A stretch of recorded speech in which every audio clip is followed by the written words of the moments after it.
తాకట్టులో ఉన్న బంగారాన్ని విడిపించి ఆ రోజు ఆన్లైన్ ధరకే కొంటుంది కొమ్మూరి గోల్డ్. నమస్కారం అండి. సుమన్ టీవీకి స్వాగతం. నేను గీతాంజలి. ఇవాళ మనతో పాటు ఉన్న అతిథి శ్రీ విద్య ఉపాసకులు, అమ్మవారి ఉపాసన చేస్తూ ఎంతో మందికి మంత్రోపదేశం ఇస్తూ, అలాగే ఎంతో మందికి లలితా సహస్రనామం, సౌందర్య లహరి ఇలా అమ్మవారికి సంబంధించినవన్నీ కూడా చక్కగా నేర్పిస్తూ ఉన్నారు, అమ్మవారి వైపు నడిపిస్తూ ఉన్నారు. వారే అమ్మ గీతా కుమార్ గారు. వారితో మాట్లాడదాం. అమ్మ నమస్కారం. శ్రీ గురుభ్యో నమః, శ్రీ మాత్రే నమః. నమస్తే అమ్మా. అమ్మ, ఈ అధిక మాసంలో ఎన్నో విశేషాలు ఉన్నాయి. అందులో రాబోతున్నటువంటి జూన్ 13 శని త్రయోదశి. ఆ రోజు చాలా విశేషాలు ఉంటాయి అన్నట్టు. మరి ఆ రోజున ఏ విధంగా జరుపుకోవాలి? ఏమంటే ఇప్పుడు శని దశలో ఉన్నవాళ్ళు కావచ్చు, 7.5 ఉన్నవాళ్ళు కానీ, అర్ధాష్టమ, అష్టమ, వీళ్ళు విశేషంగా ఎలా ఆరాధించుకోవాలి శనేశ్వరుల్ని చెప్పండి. ఫస్ట్ అయితే శని భగవానుడు అంటేనే అందరూ భయపడతారు. అవును, అది మాత్రం నిజం. అసలు భయపడవద్దు. అంటే శనేశ్వరుడు యొక్క పూర్తి ఆయన తత్వం గురించి తెలిసిన వాళ్ళైతే ఎవరు భయపడరు. అందరు ఏమనుకుంటారంటే మాకు ఏలినాడు శని నడుస్తుంది, మాకు ఏదో అయిపోతుంది, మాకు అర్ధాష్టమ శని నడుస్తుంది, మాకు ఏదో అయిపోతుంది అనుకుంటారు. శని భగవానుడు అంటేనే కర్మకారకుడు. ఎంతసేపు ఈ జీవిని కర్మతోనే నింపేస్తామా? కర్మను తెంపుకోవాలి కదా. ఖచ్చితంగా తెంపుకోవాలి. అది ఎవరి వల్ల సాధ్యమవుతుంది? ఓన్లీ శనేశ్వరుడి స్వామి వల్లనే సాధ్యమవుతుంది. ఒక శని భగవానుడు మాత్రమే మన కర్మను తీసేయగలడు. ప్రారాబ్ధ కర్మను అంటాం కదా, పునాదులతో పాటు ప్రకటించగలడు అనేది ఒక్క శని భగవానుడికి మాత్రమే ఉంది. ఆయన వచ్చాడు అనంటే మన కర్మ అనేది మనకు అవగతం అవుతుంది. మనం ఎందుకు కష్టాలు పడుతున్నాం? ఒక వ్యక్తి కష్టాలు పడుతున్నాడు అనంటే వాళ్ళ కర్మ అనేది తొలగిపోతుంది. ఒక వ్యక్తి సుఖాలు పడుతున్నాడు అంటే వాళ్ళ పుణ్యం అనేది తొలగిపోతుంది.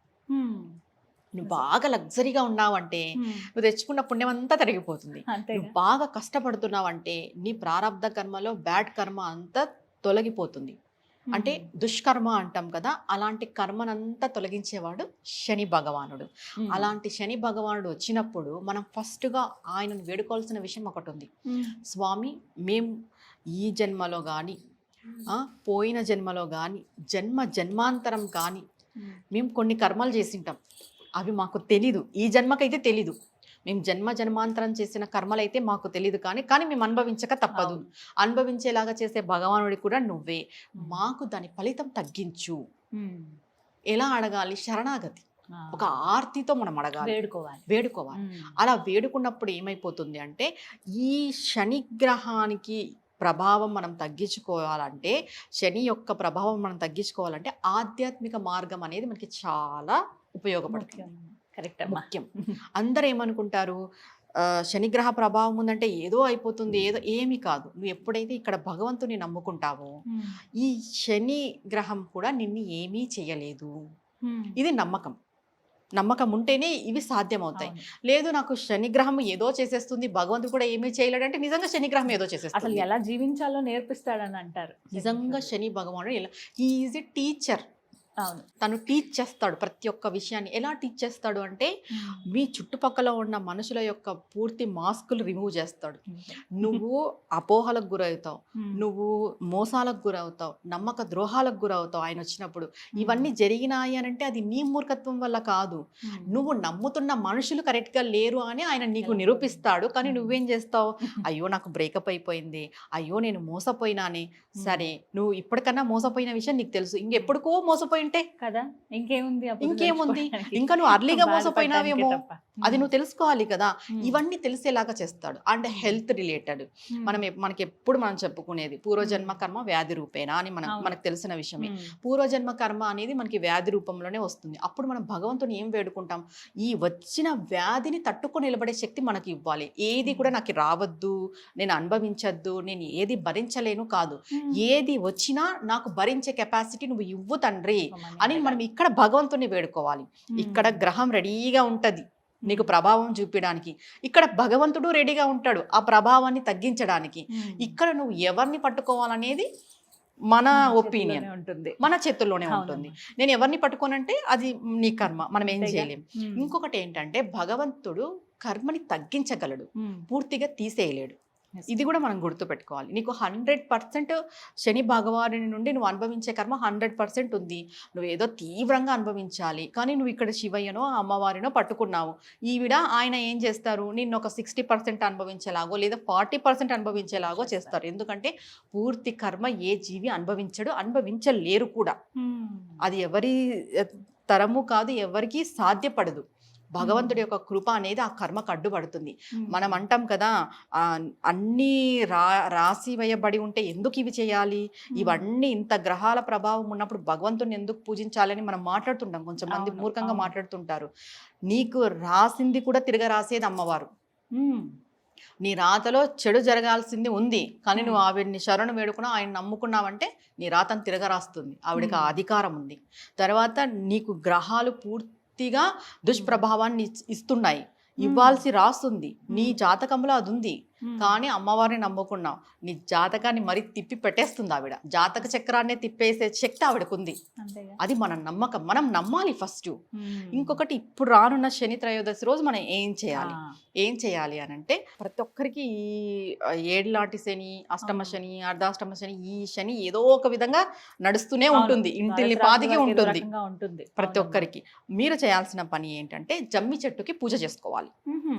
జమ్మి చెట్టు వచ్చేసి శని భగవానుడికి సంకేతమైన వృక్షం. అది ఎప్పుడైతే శనివారం రోజు వచ్చింది కాబట్టి, ఇప్పుడు త్రయోదశి కలిపి వచ్చే శనివారాన్ని శని త్రయోదశి మనం అంటాం. ఈ శనివారం రోజు ఆ జమ్మి చెట్టులో ఈశ్వరతత్వం అనేది ఎప్పుడూ ఉంటుంది. అంటే శని త్రయోదశి రోజు మాత్రమే ఉంటుందని ఆలోచించద్దు, ఎప్పుడూ ఉంటుంది శనివారం రోజు.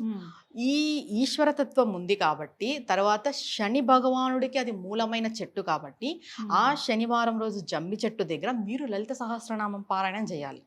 ఎందుకు లలిత సహస్రనామం పారాయణం చేయాలి అని అంటే, 3 కోటి దేవతలు అట్లాదే ఆవిడ పాదాల దగ్గర ఉంటారు. ఈ గ్రహాలన్నీ ఆవిడ పాదాల కింద తొక్కబడి ఉన్నాయి. అందరూ ఆవిడ పాదాలను శరణు వేడతారు దేవతలందరూ, కానీ గ్రహాలు అలా కాదు. గ్రహాలు తొక్కబడి ఉన్నాయి ఆవిడ పాదాల కింద. అలాంటి తొక్కబడిన ఆవిడని మనం పట్టుకుంటే ఈ గ్రహం మనల్ని ఏం చేయలేదు. అది ఎలా పట్టుకోవాలి అంటే, ఈ లలిత సహస్రనామాల ద్వారా పట్టుకోవాలి. ఒకవేళ మాకు అంత టైం లేదమ్మా అంటే, దుర్గా సప్తస్లోకి పారాయణం చేయొచ్చు, చాలా పవర్ఫుల్. అది ఒక 11 టైమ్స్ చేసుకున్నా చాలు. లలిత సహస్రనామాలు ఒక్కసారి పారాయణం చేయాలి. జమ్మి చెట్టు దగ్గర కూర్చొని నెయ్యితో దీపం పెట్టేసి కానీ, నువ్వుల నూనెతో దీపం పెట్టేసి కానీ లలిత సహస్రనామం పారాయణం చేయడం వల్ల మీకు శని యొక్క ప్రభావం తగ్గుతుంది. ఇలా తరచూ శనివారం చేసినా చాలా మంచిది. ఇలా శని త్రయోదశులు వచ్చినప్పుడు చేసుకున్నా కూడా చాలా మంచిది. అంటే ఆల్మోస్ట్ మనకి ఇయర్లీ ఒక 2-3 అన్నా వస్తాయి. ఉంటాయి. ఈ శని త్రయోదశి తిథి వచ్చినప్పుడు అంతా జమ్మి చెట్టు దగ్గర పోయి మనం లలిత సహస్రనామం చదవడం ద్వారా చాలా చాలా మంచిది.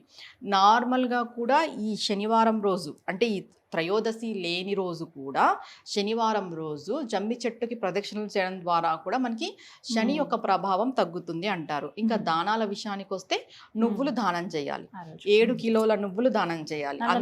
నల్ల నువ్వులు 7 కిలోలు. ఎందుకంటే ప్రతి వారంకి సంబంధించి 7 వారాలు కదా, ఒక్కొక్క వారం చెప్పడం మనము కేజీ వేసుకున్న శని త్రయోదశి ముఖ్య తిథి కాబట్టి 7 కిలోల నువ్వులు నల్లటి క్లాత్ లో కట్టేసి దక్షిణ సమేతంగా అయ్యగారికి దానం ఇవ్వాలి.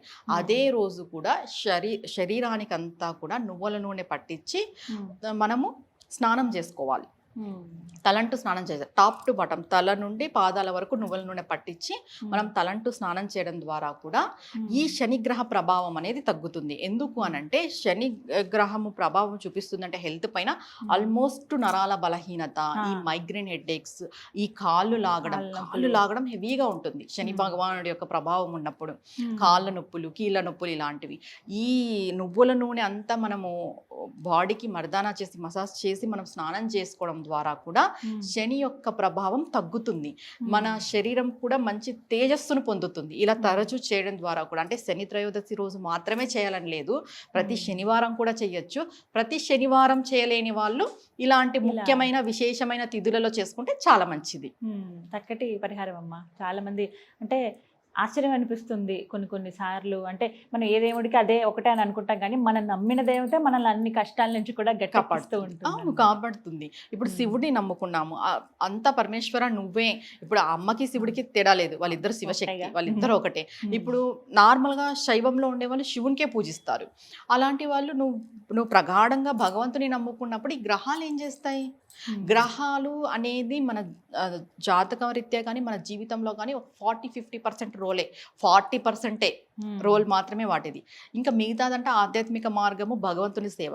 నువ్వు పూర్తిగా భగవంతుని శరణాగతి వేడుకున్నావు అనుకో, ఆ 40% రోల్ కూడా వాటిది ఉండదు. ఆ రోల్ కూడా అమ్మవారు కానీ అయ్యవారు కానీ పూర్తి చేసేస్తారు. ఆ భాగాన్ని కూడా దగ్గరగా ఉన్నాం వారికి మనం అనేది భగవంతునికి ముఖ్యం ఎంత దగ్గరగా ఉంటే ఈ గ్రహ స్థితులు, ఈ గ్రహాల యొక్క దుష్ప్రభావాలన్నీ మనకి దూరంగా ఉంటాయి. వెళ్ళిపోతాం. అది మనుషుల రూపంలో కూడా దూరంగా ఉంటాయి. అది చాలా మంచిది, తెలుసుకోగలుగుతాం. గ్రహాల రూపంలోనే కాదు, ఎందుకంటే గ్రహాలు ఎక్కడో ఉండరు, మనుషుల రూపంలోనే ఉంటారు చుట్టూ. నిజం, అలాగే నిజంగా ఉంటాయి. చెప్పాలంటే నిజమమ్మా. అంటే కొంతమంది మాయ గంభిస్తా అంటారు, కొంతమంది అపోహలు చెప్తారు, కొంతమంది అబద్ధాలు చెప్తారు, కొంతమంది నిజాలు మాట్లాడే వాళ్ళు ఉంటారు. వాళ్ళని మనం పట్టించుకోము. అవును. గ్రహాలు ఎక్కడో ఉండరు, మన చుట్టూ మనుషుల రూపంలోనే ఉంటారు. మనం భగవంతునికి దగ్గరగా ఉన్నప్పుడు ఈ మనుషులు అంటే మన చెడు కోరే మనుషులు మనకి దూరంగా ఉంటారు. మనకి చెడు ప్రభావం చూపించే గ్రహాలు కూడా మనకి దూరంగానే ఉంటాయి. రైట్.